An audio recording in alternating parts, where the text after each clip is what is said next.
vivemos tão preocupados com a vida do dia-a-dia, com a sobrevivência do ego, que essa sabedoria que transportamos connosco, e aqui deixe-me dizer, desde que nós nascemos, há pessoas que dizem que não, que a consciência que foi produzida pelo cérebro, eu digo, não. Há uma consciência muito mais vasta, chamo-lhe Deus, o todo, o absoluto, a fonte. Eu posso ter acesso a ele através dos estados modificados ou ampliados de consciência. Coisas do futuro, coisas de um passado remoto, memórias da minha espécie, por exemplo. Mas só consigo lá chegar se eu transformar esse tal filtro mais poroso. Imagine com um filtro do café. Nós pomos água, café e vai pingando. Se o filtro for mais poroso, vão ter muito mais informação. Esses psicadélicos, a meditação, a hipnose clínica, tornam esse filtro mais poroso.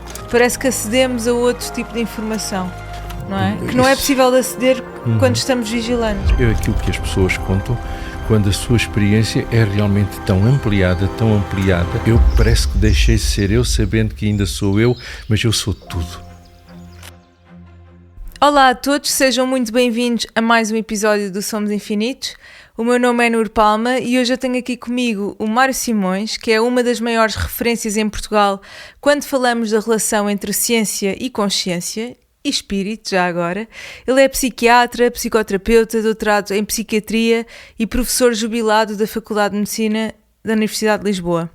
Ele dedicou décadas da sua vida a estudar aquilo que talvez tenhamos alguma dificuldade em medir, que é o mistério humano, é a consciência e a experiência de estarmos vivos. Bem-vindo, Mário. Obrigado, Nuno. É uma honra também pelo seu convite. Obrigada. Gosto muito de falar consigo e aproveito também para fazer referência aqui ao livro do professor Mário Simões, que acabou de ser lançado, A Consciência Não Morre, um título muito forte. Eu confesso que ainda não o li todo porque ainda não tive tempo, mas o lançamento do livro é já amanhã, dia 28 de abril. Mas, Mário, nós temos outros lançamentos, não é? É verdade, quer dizer, na verdade, este é o primeiro lançamento. Amanhã vai ser em Alfragide, aqui perto de Lisboa, na FNAC.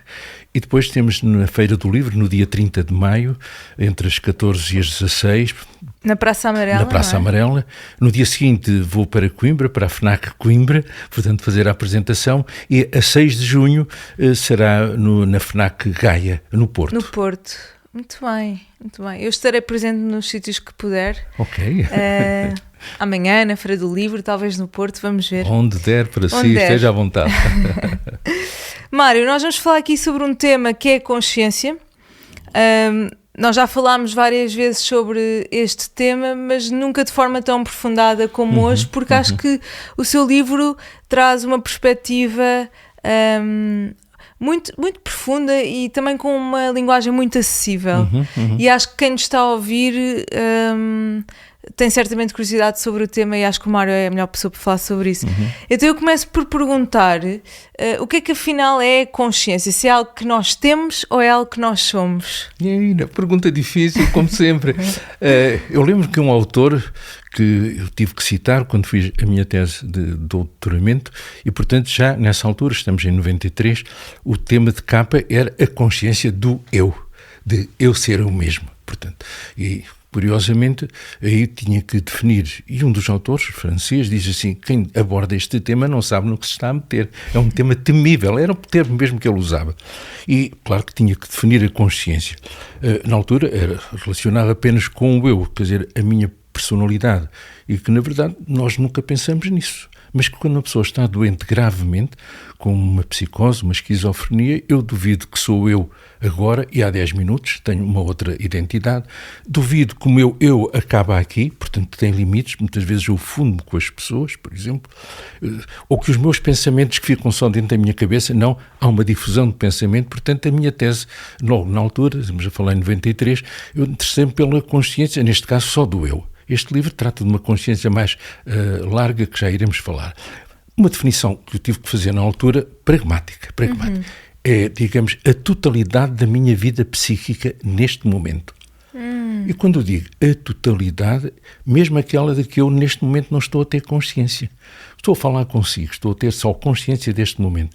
Mas o meu passado, desde talvez o meu ano e meio, 2 anos, porque para trás é difícil, tudo aquilo que eu estou, digamos, a programar para o futuro, mas que neste momento não está aqui presente, por exemplo, e até a consciência de sonhos que eu tive ou ainda do potencial que a minha consciência pode ter. Portanto, a consciência é tudo isso, é a totalidade da minha vida psíquica. Esta pragmática. Se eu quiser, digamos, ir mais fino na definição de consciência, eu diria, é isso, mas é também a minha capacidade de avaliar o que se passa, o que está na minha mente, o que está no meu futuro, elaborar respostas, criticar muitos dos meus pensamentos. Portanto, a consciência é mais vasta do que só a consciência deste momento. Muita coisa que neste momento não está presente, mas que pode vir a estar até se eu alterar o meu estado de consciência. Portanto, exatamente, e já lá vamos aos estados alterados de consciência. Então o Mário disse que a consciência é a totalidade da minha vida psíquica, estando eu consciente dela ou não. Ou não, exatamente. Ok. E porquê é que uma pessoa comum, com uma vida cheia de stress, enfim, com 1001 preocupações, deveria sequer interessar-se pela consciência? Ou seja, qual o benefício, não é, de nós pensarmos sobre isto? Porque eu desde pequena que me questiono e olho à minha volta. Aliás, eu desde pequena que eu tenho uma percepção um bocado, ou tinha antes, de que parecia que qualquer pessoa com quem eu falava, eu achava que essa pessoa via o mundo exatamente da mesma forma que eu.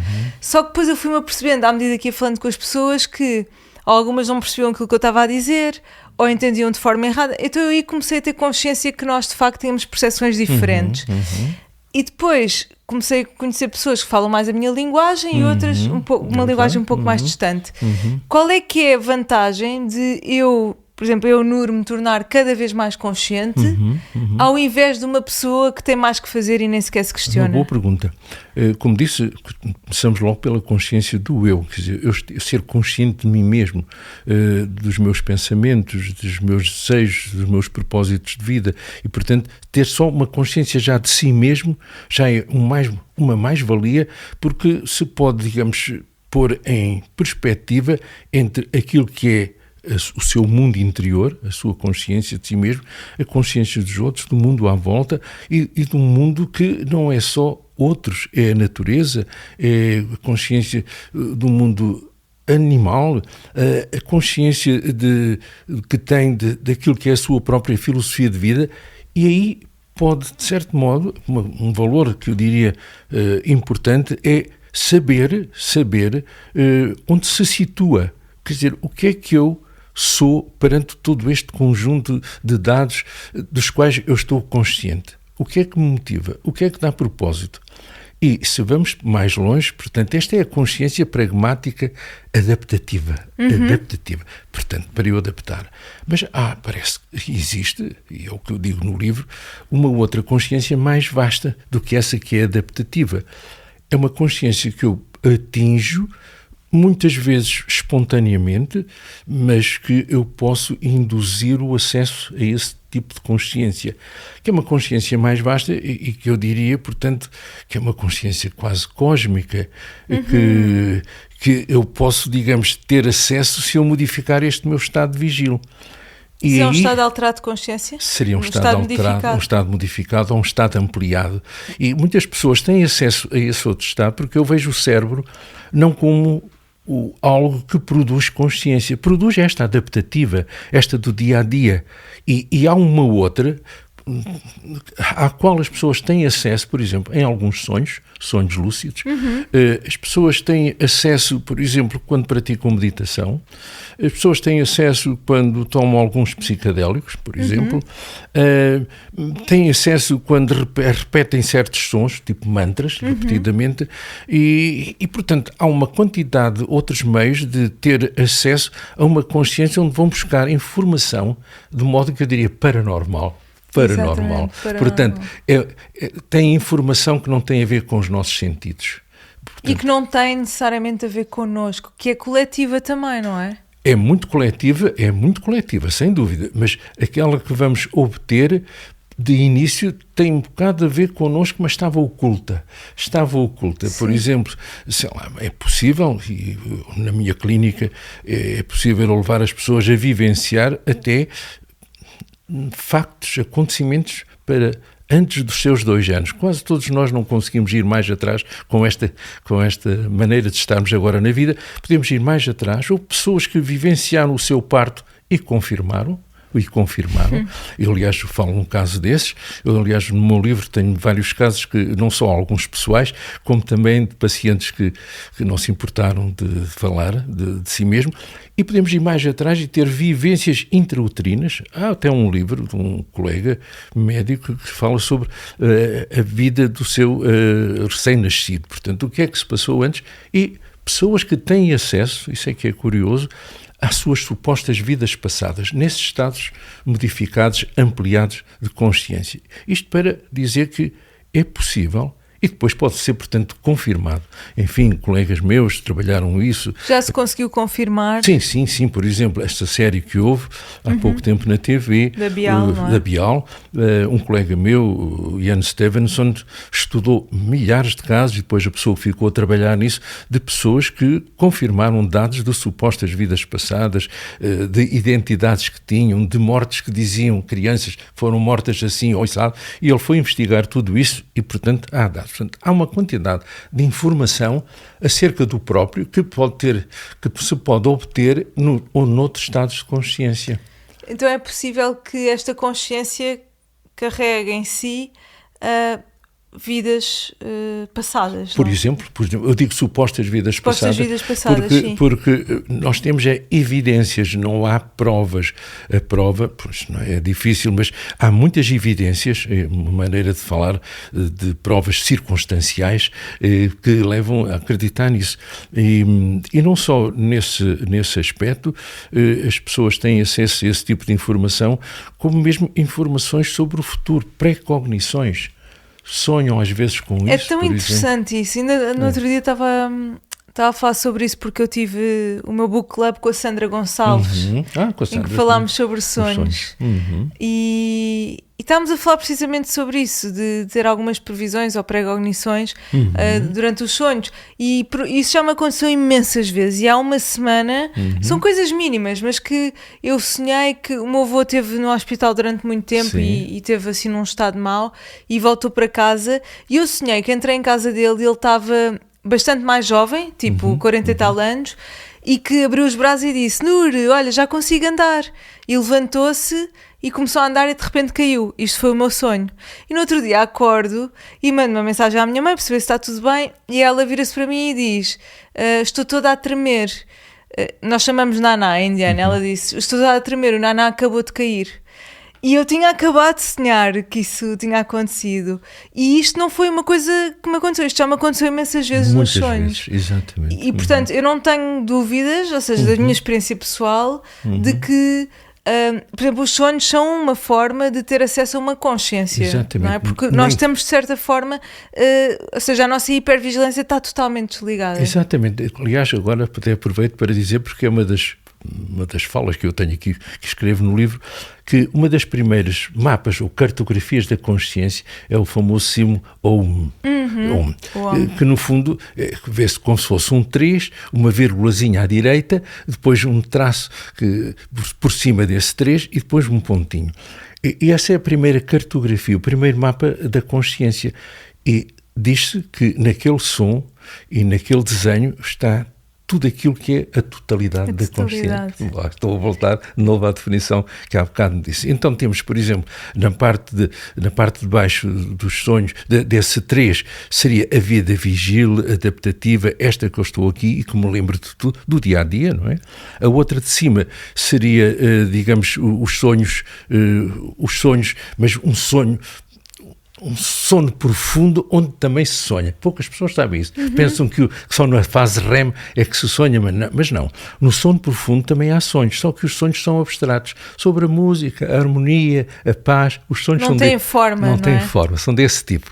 E depois, naquela parte de trás, desse 3, não é? Vamos dizer assim, aí tem os sonhos habituais. Os sonhos habituais, portanto, todos nós temos, que muitas vezes aí se mistura ou não com alguma coisa que capta informação de cima, do tal tracinho que separa o 3 do pontinho. E esse tracinho, para mim, na minha explicação, e que eu dou aqui, digamos, é um filtro. É um filtro. É um filtro que, se viesse toda a informação dessa consciência cósmica, para esta, nós não conseguimos fazer a vida de dia a dia.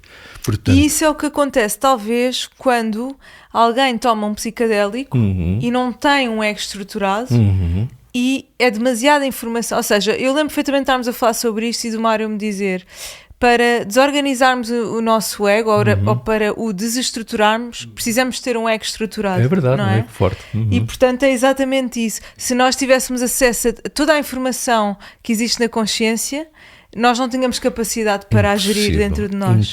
Impossível. E os sonhos são uma forma, através de símbolos, exatamente, que quase que traduz o céu para a terra, não é? É uma forma simbólica de traduzir, embora esses sonhos, como eu disse, são sonhos que na maior parte têm outro tipo de funções, na maior parte, né? Preparam a nossa atividade do dia seguinte, realizamos desejos insatisfeitos,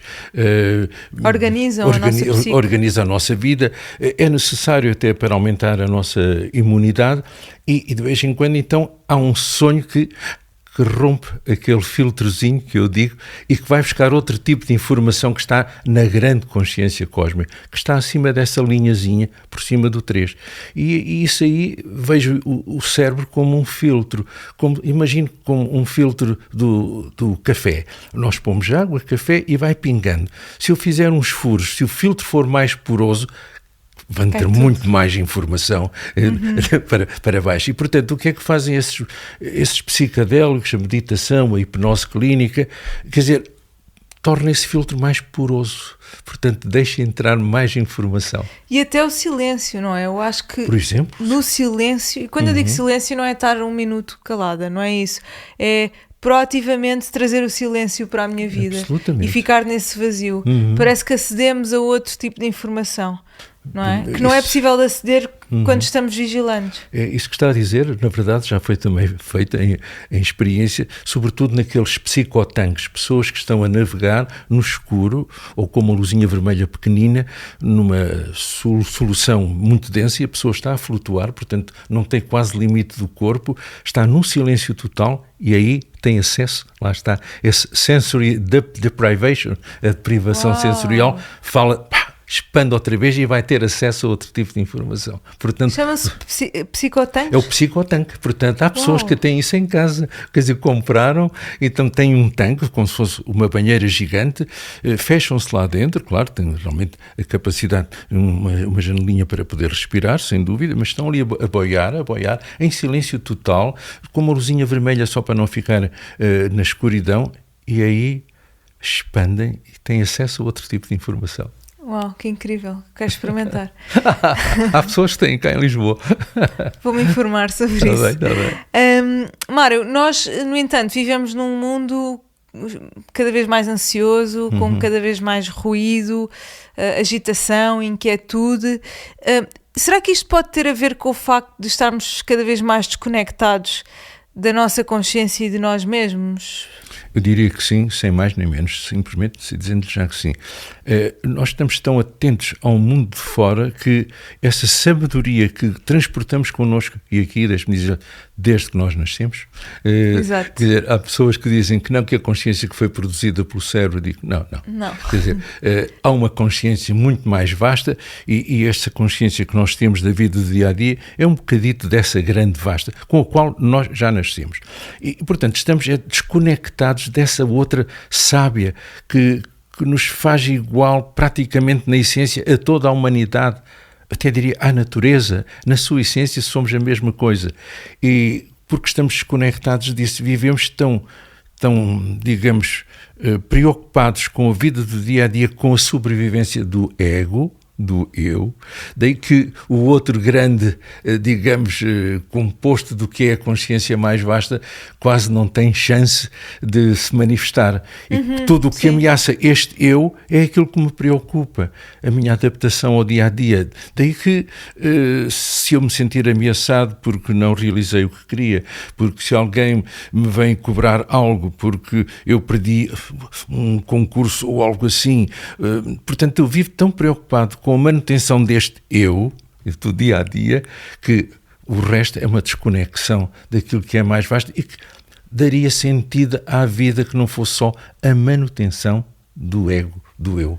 Exatamente. Mas o Mário reparou que ao longo dos anos, tendo já mais idade do que eu, porque eu nasci mesmo antes da internet surgir, em 1991, mas não sei se observou isto, mas de facto parece que a nossa sociedade está a caminhar para um sítio de doença mesmo, esta obsessão com o corpo, com a imagem, ou seja, vive-se muito mais de uma forma performativa. Eu lembro-me de, já no início do meu podcast, entrevistar uma atriz, a Dalila Carmo, e dela estar a dizer uma coisa muito interessante, que era, ela disse-me, Nur, quando eu quis ser atriz, eu queria simplesmente ser atriz pela arte de ser atriz. Hoje em dia, uma pessoa quer ser atriz, uma criança quer ser atriz para ter fama, ou seja, vive de uma forma muito mais performativa, porque eu quero ser famosa, eu quero ter seguidores no Instagram, ou eu quero ser reconhecida, e parece que o mundo está a caminhar um bocado. Quando eu falo desta doença com o corpo e com a obsessão com a imagem, com a aparência e com as plásticas e com ser mais nova, isto é um caminho de alta desconexão com a nossa consciência também, não é? Será que nós conseguimos encontrar um sítio de coexistência no sentido em que há imensa informação, há imensa tecnologia, mas continuarmos a viver centrados em nós? Digamos, note, quer dizer, nós somos bombardeados diariamente com tudo. Chega através de nós, através do nosso telemóvel, informação disto, daquilo, ficamos presos pela imagem, ficamos presos por qualquer coisa que nos entretém e depois temos pelo tempo a passar. De certo modo, é muito difícil nós sairmos desta roda viva da solicitação do mundo à nossa volta. É apenas, eu diria, quando alguém sente que é pouco, isto para mim não está a dar um sentido verdadeiro à minha vida. E depois começamos a ver também, por outro lado, que cada vez há mais workshops, há mais retiros, há cada vez mais pessoas a procurar, digamos, algo que lhes dê sentido à vida.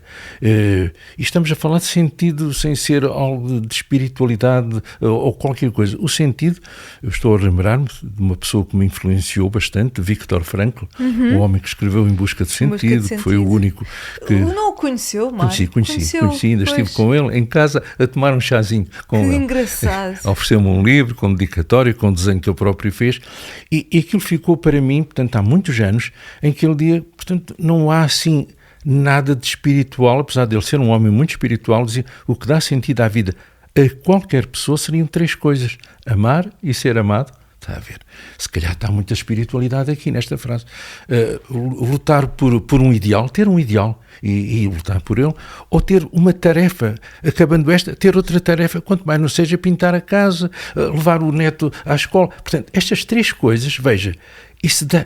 Para ele acha que foi isso que fez com que ele sobrevivesse ao campo de concentração, idealizasse uma terapia que leva a que as pessoas sejam estimuladas nestes 3 sentidos, a logoterapia de Viktor Frankl, e, portanto, cada vez mais, nos últimos tempos, está a haver uma oferta de retiros, de meditações, aprender meditação, mindfulness. A mindfulness já é ensinada na minha faculdade pelo Paulo Borges, portanto, passou a entrar lentamente também nas universidades. Portanto, apesar de tudo, há, digamos assim, como se fossem 2 correntes. E a outra, esta que sempre estado a falar, está a pouco e pouco a ser mais solicitada. Portanto, eu tenho uma esperança grande. Eu também tenho esperança. Eu vejo que essa vai, de certo modo, deixar a outra correr, porque é assim, faz parte da vida, mas esta cada vez se vai tornando mais interessante, vamos dizer assim, e as pessoas a buscar algo que lhes dê mais sentido, mais veracidade à vida. Sim. Porque nós, na verdade, nós não procuramos felicidade, nós procuramos significado, não é? Sim, pode dizer-se. Eu acho que quando o nosso dia tem significado, quando os nossos gestos têm significado, nós estamos bem, estamos em harmonia com isso, não é? E faz toda a diferença. Antes de irmos para as experiências quase de morte, Mário, ou seja, então no fundo, quando nós estamos a pensar sobre algo, nós somos a voz que pensa ou o observador que ouve essa voz ou que observa essa voz? Faz perguntas mesmo difíceis, Nur. Olha, eu tentei perceber se eu tivesse a explicar isso em modos simples. Há um observador que é o meu cérebro, pronto, cria imagens ou ouço, isso é tudo, digamos, captado pelo meu cérebro. Portanto, a minha vida do dia a dia pragmática vem dos meus sentidos, ok. Mas depois existe um observador, que eu diria escondido, que está cá dentro. Esta é uma expressão de um homem que fazia hipnose, o hidden observer, o observador escondido, que observa aquilo. Então, eu poderia dizer assim numa frase: eu sei que eu vejo, eu sei que eu ouço. E este eu primeiro, esse é o observador escondido. É o que faz parte da tal consciência que geralmente não se manifesta, mas que critica muitos dos meus pensamentos, porque o meu cérebro produz pensamentos a esmo, milhares deles, ações, pensamentos, e rejeita uns e diz: isso é pá, porque é que estás a pensar isso? Então agora passou-te isso pela ideia. Esse primeiro eu, esse é o que comanda, na verdade, mas que o outro, esse primeiro eu, raramente se manifesta. É preciso eu estar com uma predisposição para eu me ligar a esse eu mais vasto que está lá, que sempre esteve, que é uma espécie de representante da grande consciência. Mas o Mário está a dizer, esse primeiro eu é a voz que critica. É a voz. Mas depois que há uma pessoa aqui dentro que observa essa voz. É mesmo esse que critico, já é, de certo modo, aquele que observa. E esse que observa é uma extensão da grande consciência. Okay. É esse que não morre. Esse que não morre. É esse que não morre, esse primeiro eu. Eu estou a lembrar-me de uma pintura de Magritte onde alguém se vê ao espelho e não vê a cara, vê-se de costas. Portanto, esse eu que observa, quer dizer, está a olhar para aquilo que está a fazer a vida. Portanto, é como se eu tivesse aqui alguém a dizer assim: o rapaz está a dizer umas coisas engraçadas e tal. Exato. E eu sou eu, só. Mas há um outro escondido aqui que é uma expressão da grande consciência, e que não morre. Eu diria que é Deus, não é? Mas não de uma forma religiosa, Deus. Ok, pode ser. Chamo-lhe Deus, o todo, o absoluto, a fonte. Quer dizer, eu dou esses nomes todos para que a pessoa sinta que, ok, Deus é, ok, então é a fonte, é o início, é o absoluto, é o todo. Esse eu que está aqui assim é uma partezinha, é uma centelha desse todo, que depois eu posso ter acesso a ele, lá está, através dos estados modificados ou ampliados de consciência. E então posso ir para lá de Bagdade, vamos dizer assim, posso ir ter acesso àquilo que nós já falámos, coisas do futuro, coisas de um passado remoto, memórias de espécie. Eu posso ter, quer dizer, eu trago dentro de mim memórias da minha espécie, por exemplo, e portanto, mas só consigo lá chegar se eu transformar esse tal filtro mais poroso. Então posso transformá-lo por posturas, pelo silêncio, pela meditação, pela hipnose, pelos psicadélicos. E aí posso ter acesso, por exemplo, à criatividade.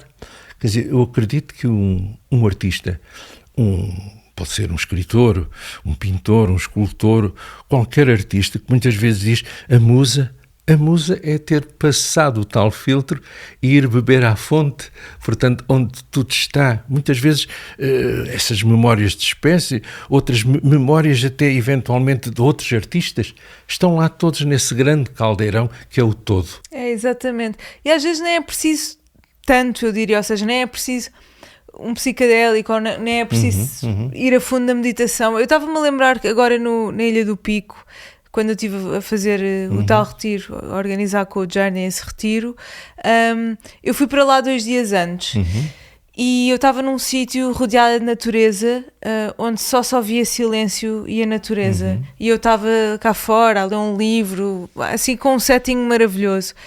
E a quantidade de informação que eu tive acesso dentro de mim só pelo aquele momento, e aquele momento é o quê? É estar num ambiente assim e eu estar em harmonia, o meu mundo interior estar em harmonia com o mundo exterior.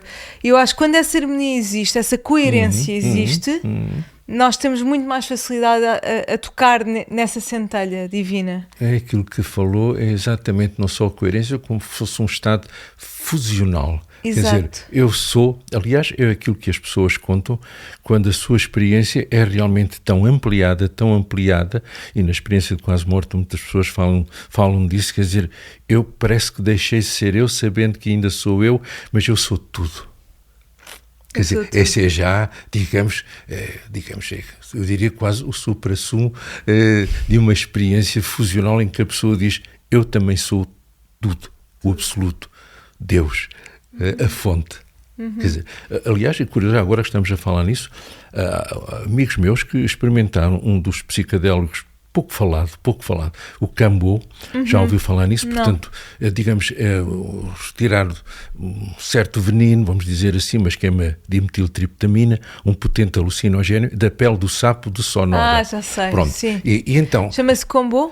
Cambô é a técnica. Pronto, pegam naquilo, fazem uma espécie de uma instilação, aqui assim, com 6 pontinhos, e em 5 minutos a pessoa cai e tem uma experiência de não dualidade. Quer dizer, eu já não sou eu a natureza, eu sou tudo. Portanto, isto seria... Claro, a situação é preciso ter alguma... Arranja lá uns conectos para Cambô. Não, ter alguém que esteja ali, que dê apoio, porque a situação... Mas amigos meus fizeram esse tipo de experiência da não dualidade. Portanto, já não sou eu que observo, eu e as coisas, não. Eu sou tudo. Tudo. E na experiência de DMT também... Sim, a dimetiltriptamina. As experiências são feitas aí, mais vulgar, seria, digamos, com a ayahuasca ou então com uma outra substância que é fumada, a xanga. A xanga também tem a dimetiltriptamina. Digamos, a diferença é que uma realmente é fumada e é mais rápida a atuar, dura 15 minutos, a xanga, não é? Mas que tem, na verdade, os mesmos compostos e passado 15 minutos a pessoa está cá, desperta. A outra, enfim, leva umas 2 horitas a atuar, vive-se ali mais 2 horas e pronto, e depois vai uma segunda dose, uma terceira dose. Portanto, no fundo, para ter acesso a uma informação que a pessoa poderia ter, ou se calhar por outros meios, mas estes aqui não são controláveis por si. Foi aquele filtro muito mais poroso. E vai por aí. É isso mesmo. Mário, há bocado falou, pronto, em vidas passadas e sei que também já fez regressões. Sim, também. E eu gostava de lhe perguntar se tem algum exemplo de algum caso que possa partilhar aqui connosco, que tenha conseguido aceder a uma vida passada de um paciente, ou se pode partilhar alguma dessas experiências. Eu até partilho uma no meu livro, que posso, por exemplo, para as pessoas que não leram ou que ainda venham a ler, uma experiência que eu fiz. Quer dizer, portanto, para fazermos esse tipo de regressão a supostas vidas passadas, tivemos de passar também por eles, portanto, as chamadas didáticas. E uma delas, que eu me lembro, e que refiro no livro, em que eu tento perceber o que é que me traz aqui assim, quer dizer, qual seria, digamos, o meu fito de vida, ou o que é que eu estava a viver naquele momento. Portanto, eram situações que eu sentia de injustiça e queria saber, será que isto é, digamos, o repositório de algo que eu já vivi, mas que desta vez tenho que dar uma resposta diferente? Era assim a minha pergunta. E o terapeuta leva-me por... E a certa altura eu vejo-me com um índio americano que, enfim, era um caçador e que chego, digamos, à minha aldeia e está destruída. Está destruída e digo assim, o exército americano não cumpriu aquilo que tinha prometido, quer dizer, portanto, respeitar a paz, vieram cá antes de nos mandar para uma reserva. Eu fico assim e fica uma dor tão grande Mas o terapeuta dizia assim, então deixa vir a emoção, sinta isso. E eu estou a sentir, então não, chora. E eu disse, não, um índio não chora. Não chora. E na verdade, uma emoção fortíssima, mas eu não chorava. Bom, estávamos naquilo e eu digo assim, então, mas isto é injusto. Então, eu preciso perceber mais alguma coisa disto. Então andei a vaguear e vejo uma carruagem, um carro que tinha 1876, ainda me recordo. Eu digo, 1876, pois foi nesta altura. Pois é, estavam a pôr os índios nas reservas, tudo isso. E fiquei com aquela ideia e pensei assim, deixa-me ver o que é que isto me vai trazer. Fui então à América, naturalmente, fui ao Museu do Índio. Eu não é que encontro um livro, 1876. Uau. Na capa, e digo, vou ler aquilo tudo. Enfim, tratava exatamente daqueles tempos, não é? Em que eu digo assim, mas pá, eu não sabia deste livro e aquilo que eu vivi está aqui assim. Impressionante, e depois pensei assim, quando acabei a sessão, mas espera aí, eu quando era assim jovem, tinha os meus 12, 14, 15 anos, eu colecionei muita coisa sobre o Velho Oeste, cromos que colava em cadernetas, eu lia muita coisa, eu fazia coisas de cowboys, de índios, eu sabia tudo. Assim, será que, a minha dúvida, eu na minha adolescência interessei-me tanto por isso que agora trago aqui para esta regressão, ou isto era uma memória, está a ver? Não tenho a resposta disso. E pronto, depois, mais tarde, eu encontro um colega meu, americano, que era professor e que gosta imenso de mim e diz assim, vou-te levar à América, vais à minha universidade, vais fazer uma conferência, entras numa cena americana. E digo assim, mas este indivíduo, eu assim, estou-me a lembrar que na altura eu andava a caçar com um branco também que ia comigo e pegávamos em peles para vender e digo assim, é a cara dele. E digo assim, mas espera, isto, lá estou, foi aquilo que eu vi e agora estou a relacionar. Veja, fica sempre assim, estas dúvidas. Então o que é que eu faço quando alguém passa por uma vida destas, supostamente vida passada, e as pessoas dizem-me assim, eu agora percebo muito o que é que estou aqui a fazer, porque é que a minha vida está assim, fui lá buscar uma memória e durante a sessão nós perguntamos qual é o nexo. E a pessoa estabelece um nexo. E se tivesse de fazer um novo programa, o que é que aprendeu? Portanto, o que é que aprendeu? Lidar com isto, tão. E às vezes as pessoas ficam assim, abrem os olhos quando eu os trago de volta e dizem, professora, isto é real ou é imaginação? Apesar de terem chorado, se terem abraçado, eu digo assim, o que é que lhe apetece acreditar? E a pessoa fica assim, apetece que é verdade. Então se isso faz-se sentir bem, acredito nisso. Portanto, eu não digo, a minha pergunta é o que é que lhe apetece? É intuitivo. Porque aquilo que primeiro apetece é a intuição. Apetece-me isto. Apetece. E portanto há essa liberdade de escolha. Exatamente. Não é? E depois é o que serve àquela pessoa naquele exatamente. momento. A pessoa diz, apetece-me acreditar que é verdade. E isso, sim, porque isto dá-me sentido a tudo o que eu estou a viver, o que eu aprendi, aquilo que eu trago desta vivência. Portanto, eu não digo é verdade ou mentira. Não, que engraçado. Não posso. Eu uma vez estava em terapia com o Mário Rezende. Sim, também trabalha assim, com os mesmos métodos, claro. Exatamente. E eu na minha experiência, a minha crença de que acedi a uma vida passada e que eu também era uma índia. Por acaso, se calhar daí que nos conhecemos. Ainda tem alguns traços. Mas que eu era uma índia, uma senhora mais velha que estava num sítio tipo Amazónia e que eu era assim uma mulher, já devia ter, não sei, talvez quase 80 anos, cheia de rugas, uma mulher assim com presença, e estava a andar no meio da floresta e eu pegava em plantas e eu tinha uma série de crianças à minha volta e pessoas mais novas e eu cheirava as plantas e através do cheiro eu percebia o seu benefício e a função e eu ensinava isso às crianças, ia com elas e descobria a floresta e tudo mais. E pronto, depois em terapia com o Mário fomos a outros sítios também muito interessantes, mas aqui a ponte disto é eu em conversa com o Mário percebi, porque em toda a minha vida eu sempre me dei com pessoas mais novas e sempre preferi 1000 vezes relacionar-me com pessoas mais novas do que eu. E sinto-me melhor. Há aquelas pessoas que se dão melhores com pessoas mais velhas, eu sou o oposto. E eu sempre tive mesmo muito gosto em ensinar e em explicar a minha visão e em trazer coisas novas e Ou seja, aquilo que eu vivi nessa vida passada, eu consigo ver um transfer direto para a minha vida atual. Mas neste contexto. Mesmo a questão do podcast, tudo, eu consigo fazer esse transfer. Eu penso que é mesmo isso que está a fazer. Quer dizer, aquilo que fazia naquela altura está a fazer hoje de outro modo, mais adequado, com outros meios, etc. Mas está a fazer, é como se fosse uma espécie de programa com o qual eu vou continuar, mas de outro modo. Noutro formato, que é o formato da atualidade. Não é? É curioso, agora deixe-me dizer que numa das minhas vivências também de regressão, a certa altura eu disse, mas o que é que eu vim cá fazer? Uma ação para o propósito. E a certa altura eu digo assim, aquilo que está a aparecer, então, eu vivenciar aquilo tudo, depois de ter feito algumas vivências, venho cá para ensinar. Eu disse, Princesa, isto é uma estupidez, disse eu. Logo assim, estupidez, ensinar. Tudo aquilo que eu tenho para dizer está nos livros. Há para aí xamanes, há para aí mestres, há professores que sabem muito mais que eu. E a certa altura, a terapeuta, uma pessoa com prática, diz assim, talvez de outro modo. Ele diz assim, sim, mas quer dizer, não venho dizer nada de novo. E ela, talvez de outro modo. E ela diz, bom, talvez, quer dizer, pôr em termos simples coisas complexas. É verdade. É verdade. Aí eu disse, ok, concedi que fosse talvez isso. Sem dúvida, muito verdade.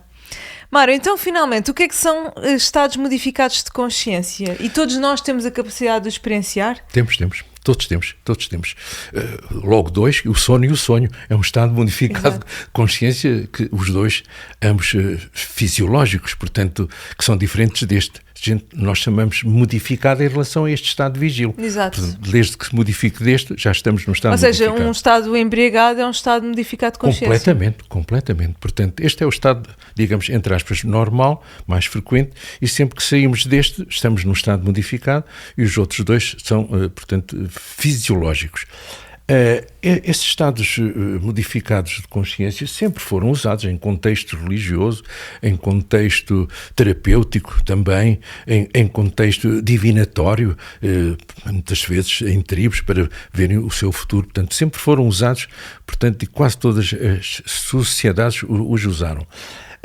Atualmente, estes estados modificados de consciência começaram a tornar-se muito mais, digamos, usados, vamos dizer assim, para recreação. As pessoas começaram a utilizar as drogas de início e daí veio a expressão inicial altered states, em inglês, estados alterados. Porque as pessoas começaram com o haxixe, o cannabis, e fumavam em grande e não era só, digamos, modificar. Ficavam um bocado confusos, não sabiam bem onde estavam, portanto, não percebiam bem até muitas vezes a realidade acerca deles próprios e por isso chamou altered, estados alterados. Depois, há diferença, não é? Entre alterado... O alterado é exatamente quando eu estou um bocado confuso, já não sei bem onde estou, qual é a realidade, aquilo que eu estou a ver, aquilo é real, não é? Portanto, eu próprio tenho dúvidas. Um estado modificado, eu continuo, digamos, saber que sou eu, mas tenho acesso a outra realidade que eu digo, eu estou a vê-la, mas é apenas através dos meus outros olhos, não dos sentidos, salvo se eu tomar LSD. O LSD aí altera tudo. Estes olhos veem cores, veem todas as outras coisas e, portanto, passaram-se a chamar modificados, porque já não ficava confuso. E depois começaram a ver que havia outros psicadelos, como por exemplo a ayahuasca e a ketamina, passaram-se a chamar enteógenos, já é, portanto, estados ampliados. Passámos do alterado, modificado, ampliado. E deram-se até um subtítulo, enteógenos, que tem Deus com eles, Deus dentro. Portanto, fazem com que eu tenha acesso, então, à tal grande consciência que se quase identifica com o todo, com o divino, com o absoluto, com a fonte, etc. E esses, portanto, passaram-se a chamar estados ampliados de consciência. Que são diferentes dos estados modificados. Está a ver, é como se fôssemos expandindo, e este aqui amplia para um ponto em que eu posso perceber, como disse há pouco, ir para lá das minhas vivências pessoais e ter memórias de espécie, ter memórias até, eu diria, não só de espécie, mas há pessoas que falam de ter memórias da formação da Terra. Meu Deus, ao que isto chegou, são milhões de anos para trás. Portanto, em que as pessoas, muitas vezes, algumas pessoas, estranhamente, eu estou a dizer isso porque houve pessoas que já foram para além daquilo que seria uma vivência humana, de espécie, pessoas que tiveram vivências de animais, vivências de pântano, pessoas que se sentiram como se fosse um pântano, pessoas que se sentiram como se fosse uma fruta. Isto é real, imaginário, isto é metafórico. Mas quando a pessoa vivencia isto, para elas, aquilo é a realidade. É real, sim. É real. É real. Assim, eu acredito que seja, porque como é que se experiencia ser uma fruta se nunca fomos? Só sendo, não é? Como é que eu experiencio, como é que eu tenho uma memória de pântano se eu nunca experienciei isso? Exatamente. Portanto, é porque provavelmente experienciei. É daí que se diga que quando estamos nestes estados modificados, ampliados de consciência, a realidade depende do estado de consciência em que nós estamos. Exato. E eu tinha uma pergunta para lhe fazer sobre isso, Mário, que é, existem vários níveis de consciência, ou seja, nós às vezes estamos a falar com uma pessoa, isto acho que já nos aconteceu a todos, sim. E sentimos que aquela pessoa não está bem a ver aquilo que nós estamos a dizer. Percebe o que eu estou a dizer? Ou seja, não estou a dizer que um é melhor do que o outro, estão só em sítios diferentes. Eu digo uma coisa, é como se um bicho da seda estivesse a falar com uma borboleta. São níveis diferentes. É engraçado. São níveis, digamos, experienciais diferentes. Cada um tem a sua história de vida e, portanto, se não passarmos por experiências semelhantes, às vezes é difícil. Agora, quando estamos num mesmo estado, vamos dizer assim, de modificado de consciência, é possível que nós estejamos a partilhar uma realidade não comum para as outras pessoas, mas se tomarmos o mesmo psicodélico, se fizermos o mesmo jejum, por exemplo, se fizermos estamos no silêncio, é possível haver uma realidade comum. E isso, por exemplo, foi estudado em alguns institutos que se dedicaram exatamente ao estudo dos sonhos, em que a pessoa pode entrar no sonho um do outro e ter sonhos em comum. Pois é. Ou seja, eu acordar e dizer a alguém, sonhei contigo isto. E outra pessoa, eu sonhei exatamente o mesmo. Eu também a mesma coisa. Portanto, isso foi feito no Instituto Maimónides. Estudos exatamente onde as pessoas, digamos, conseguiram. Eu próprio fiz algumas experiências com alguns das pessoas que fizeram cursos comigo, dizer assim, eu vou-te aparecer em sonhos, mas para ter a certeza eu vou levar um objeto na mão que tem que identificar. Está a ver? E é lindo.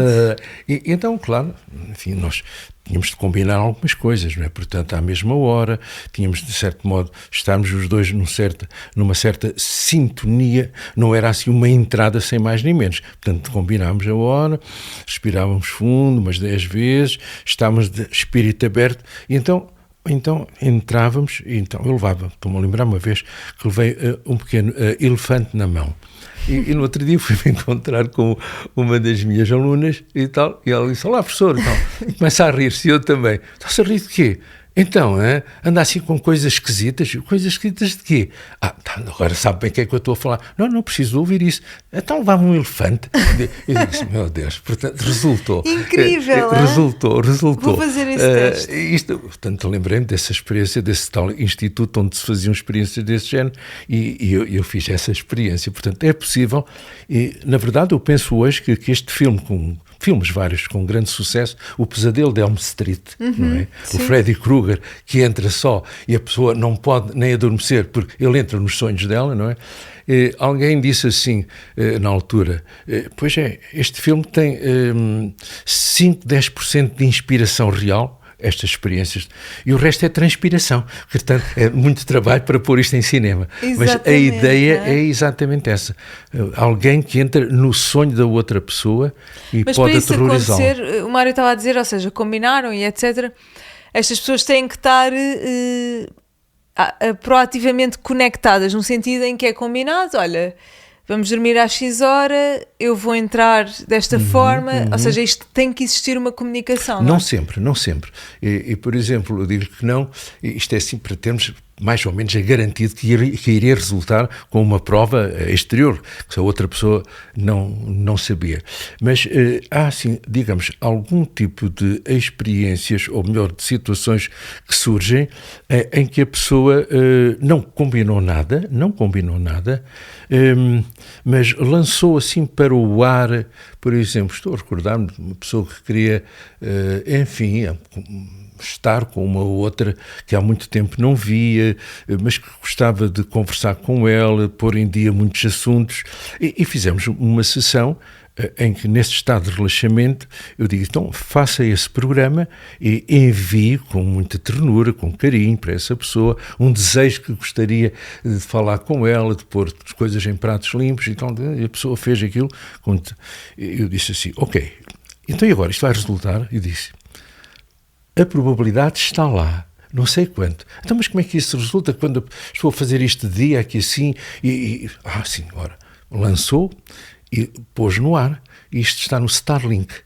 Portanto, vai andando à volta da Terra, não é? Essa mensagem vai andar assim nesse satélite, e quando essa outra pessoa, a quem enviou a mensagem, estiver num estado semelhante ao seu, aí é como se ele captasse a informação que está a descer do satélite. Porque é exatamente assim que funciona. É assim que funciona.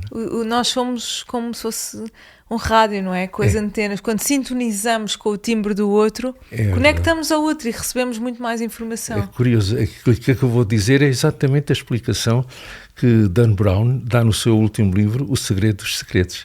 Portanto, é uma cientista que diz que o cérebro é uma antena e que essa antena depois pode ser mudada, sintonizada com mais silêncio, menos silêncio, com um psicadélico, com meditação, e vai fazendo, regulando, e portanto vai ter acesso a outro tipo de informação. E o que ela diz é interessante também, já agora que falou nisso, da ideia do rádio. Portanto, é como se houvesse muitas estações, como estão aqui neste momento. Se ligássemos um televisor ou um rádio, está cheio de vozes e de imagens aqui. Portanto, temos é de ter o aparelho para isso. Então, o nosso cérebro, afinado com algumas destas coisas, captaria essa informação que está aqui. E ela diz mesmo assim, se calhar, eu achei piada, já agora estou a dizer isto, vai ficar no podcast, que aquilo que nós vemos à volta dos santos, aquela aura, não é? Sim. Que nós dizemos assim, pois ele é um santo, portanto as pessoas olhavam para ele e viam a aura dele, que é um homem santo. E ela diz, não, é ao contrário. Aquilo é, digamos, a irradiação que vem do todo e que não sai dele, entra nele. E o que as pessoas veem é a informação, que ele tem uma antena fantástica, ele tem uma parabólica e nota-se à volta a informação que ele capta, e por isso ele é sábio, por isso ele é santo, por isso ele ensina, por isso ele é capaz de curar. Que incrível. É curioso, isso faz tanto sentido, ou seja, em vez de a nossa aura ser a energia que nós emanamos, é o oposto, que é, existe a consciência. A consciência total, grande. Nós grande. somos um canal, um veículo de comunicação. Somos um rádio e, portanto, recebemos essa informação. E quanto mais puros, entre aspas, tivermos, ou seja, com menos ruído tivermos, mais a informação entra. Exatamente. É isso. É isso mesmo. É engraçado. Eu agora lembrei-me exatamente desse livro, O Segredo dos Segredos. Muito interessante. Então, Mário, antes de terminarmos, há aqui uma pergunta que eu gostaria muito de fazer, uma ou umas, mas pronto, vou tentar ser rápida, que é, então, no fundo, o que é que acontece no cérebro quando o corpo está a morrer? Que eu acho que falar aqui da morte é muito interessante, da consciência e da morte. Sem dúvida. Quer dizer, o que se sabe é que o cérebro vai, antes de, digamos, de desligar completamente, vai desligando. Isto não há um momento de morte logo. Portanto, vai desligando porque vai recebendo menos oxigênio, vai recebendo menos circulação e há áreas que vão se apagando, mas não apagam todas, digamos, ao mesmo tempo. E, por exemplo, a última área a apagar-se, entre aspas, é a audição. Daí que vale a pena, muitas vezes, falar com uma pessoa que parece que está em coma, que não atende nada. Não, são pessoas que depois regressam do coma e recordam-se até de conversas que tiveram. Portanto, é o último a desligar. E depois pensa-se que mesmo que nós não captemos nenhuma eletricidade no eletroencefalograma, naqueles momentos que antecedem a morte, pensa-se que na parte mais profunda do cérebro ainda haverá alguma atividade, mas que o eletroencefalograma apenas capta a parte externa, não é? Um terço do escalpo. E, portanto, talvez aí. Agora, o que se sabe é que quando o cérebro, digamos, está praticamente a desligar-se completamente, há uma subida total de energia cerebral, como se fosse uma descarga total, uma luz, o canto do cisne. Pois e, é. portanto, e aí são pessoas que estavam já completamente apagadas, são capazes de abrir os olhos, ter uma conversa, despedir-se. Chama-se as melhoras da morte. As não é? melhoras da morte, exato. E então aí a seguir acabou. Portanto, é a parte final. Portanto, isto é aquilo que em pouco termo, em termos, digamos, muito simples, seria de explicar. Depois, é claro que existem explicações ligadas exatamente, por exemplo, a neurotransmissores, por exemplo, o ácido gama-aminobutírico, quando a pessoa, digamos, se apaga e pode ter acesso a essa explosão final, é como se tivesse havido uma diminuição total do ácido gama-aminobutírico. Isso permite. O ácido gama-aminobutírico é um neurotransmissor que inibe, de certo modo, a transmissão, vamos dizer assim. E que aquilo, se diminuir, então é como se todo o cérebro explodisse ao mesmo tempo nessa parte final. E exatamente porque não se apaga, digamos assim, de um modo contínuo, é isso que deve ser tido em conta, por exemplo, antes de recolher órgãos. Temos que esperar pelo menos 5 minutos de silêncio cerebral antes de recolher, para ter a certeza de que não houve nada, e para alguns órgãos temos 20 minutos para recolher órgãos, alguns deles.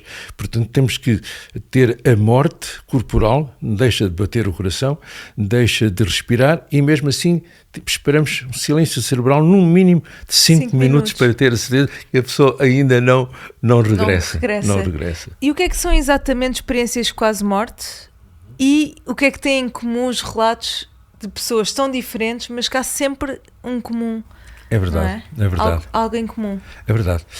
Exatamente, seja em qualquer cultura, seja através do tempo, há relatos desde o século VI, de um Papa Gregório, que fala também de situações semelhantes, experiência de quase morte teria tido. Há aquele quadro de Hieronymus Bosch que representa exatamente uma experiência de quase morte, ou ele teve ou alguém lhe contou, portanto estamos aí em finais do século XV, não é só de agora, estas coisas de experiências de quase morte, e depois os relatos são praticamente semelhantes e geralmente tocam em 3 aspectos, embora nem sempre se verifiquem os 3. Experiência fora do corpo, olha-se para baixo e diz assim, mas estão a falar de mim, estão a dizer que isto que vai correr mal, a minha operação, se calhar eu não me sabe o que é isto, estou a ouvir isto. Portanto, há um outro eu, vamos dizer assim, que critica o tal eu que observa e que não tem a ver com o cérebro, porque o cérebro está muitas vezes já, eu até diria, sem qualquer circulação, mas a pessoa continua a raciocinar e depois, isto é fora do corpo. E muitas pessoas ficam por aí. A experiência de quase morte continua. Há simplesmente um tipo de experiência que é out of body experience. A experiência fora do corpo, ficam por aí, viajam até à enfermaria ao lado, visitam alguém em casa e voltam para o corpo. Portanto, há muitos relatos deste que, na sequência, a pessoa vê-se fora do corpo e sente-se atraído por algo e vê um túnel. E sente-se não só atraído como puxado e vai por aquele túnel a ser levado e naquele túnel encontra pessoas que já faleceram da sua família, que falam com eles telepaticamente, não há digamos, voz falada, vem o seu animal de estimação que faleceu ali assim, e vão continuando na sua via, porque vem uma luz lá ao fundo e aí muitas vezes ficam assim, é uma atração grande e chegam perto daquela luz e sentem um amor incondicional. Não há julgamento, há uma amorosidade total e apetece ficar ali. E para algumas pessoas sentem o apelo, estou-me a sentir tão bem, sem dor, sem julgamento, amor total, que me apetece ir para a luz. Então aí surge uma figura religiosa ou um ente de família que já faleceu e diz, não chegou a tua hora, deves voltar. Se passas esta linha, já não voltas. Tens os teus filhos, tens uma tarefa, etc, etc. E as pessoas assim, muitas então decidem voltar. Outras gostavam de lá ter ficado. Em workshops eu vejo isso, quando levo as pessoas a vivenciar, e algumas ralham comigo, porque é que me trouxe, estava lá tão bem, enfim, não vale a pena entrar. Então, quando começam a regressar, fazem uma revisão rápida de vida. Afinal, não é aquilo como nós pensávamos, como se vê em algumas representações do Egito, em que põe o coração num prato da balança e uma pena do outro lado, e portanto o teu coração tem que ser mais leve do que uma pena. Não. Nos registros mais modernos, as pessoas veem as reações das outras pessoas e veem, epá, aquilo que eu disse, aquilo que eu fiz, epá, o mal que eu provoquei, o sofrimento. Portanto, é através do outro que se julgam nos seus atos. Não há um julgamento exterior, é a própria pessoa que vê aquilo que provocou e está a ver o filme, sobretudo, como se o outro estivesse a sentir, como se a outra pessoa, o animal, uma árvore, um outro ser humano, reagiu quando nós fizemos certos atos ou dissemos certas coisas. E, portanto, trazemos uma espécie de autocrítica que nos diz assim, pois é, eu nem tive ideia daquilo que provoquei. E isso leva a uma mudança interior grande e depois a pessoa vem e acorda no seu corpo e volta a ter dor, com uma saudade grande daquele momento, e a partir daí renova tudo o que era a sua maneira de ser, de estar, passa a ser mais, digamos, sensível à natureza, muda a sua atitude em relação às pessoas, em termos de o que é mais importante também para ela, tem mais cuidado naquilo que diz, no que faz, os seus interesses não são tão materiais, passa a sentir-se mais espiritualidade, com uma outra atitude perante a vida, muitas vezes, inclusivamente, sem saber como, parece que tem capacidades curativas. Apetece pôr a mão, uma dor, e dás-me licença, olha, passou a dor. Estranhamente tem esse tipo de capacidades curativas. Portanto, é uma mudança de emprego, muitas vezes, é uma mudança eu diria, até mesmo de situações na própria família que estavam a suportar, que eram humilhantes. Aquilo, não vale a pena. Sim, estas pessoas vêm sempre com relatos incríveis e depois vêm sempre transformadas. De tudo aquilo que eu já vi e ouvi, é muito isso que o Mário está a dizer, ou seja, há um impacto profundo. Um impacto muito Parece profundo. Que começam a ter uma perspectiva muito mais ampla daquilo muito que é a mais vida. Amplo. E do propósito de estar aqui, do propósito de estar aqui, dizer, afinal, nós não morremos, isto aqui não é, digamos, a última realidade, depois de estarmos aqui há uma outra que continua, porque essa tal minha essência, essa tal minha consciência mais alargada mantém-se e continua a sua evolução. Exatamente, isso é muito curioso. Bom, nós continuaríamos aqui à conversa, mas também para percebermos mais sobre experiências quase-morte, o Mário escreveu bastante neste livro, A Consciência Não Morre. E também vos deixo o convite de aparecerem no Porto, na Feira do Livro, em Coimbra, em Alfragide não, porque é já amanhã, portanto este episódio só sai no próximo fim de semana, mas gostei muito, Mário, é sempre muito bom falar consigo. Muito obrigado também. É sempre uma conversa muito rica. Eu espero ter respondido, porque as suas perguntas quase sempre são realmente difíceis, fazem pensar, não dá para preparar respostas, é o momento. Ainda bem, a espontaneidade faz parte do processo. Mário, obrigada. Obrigado também, Nur. Obrigada.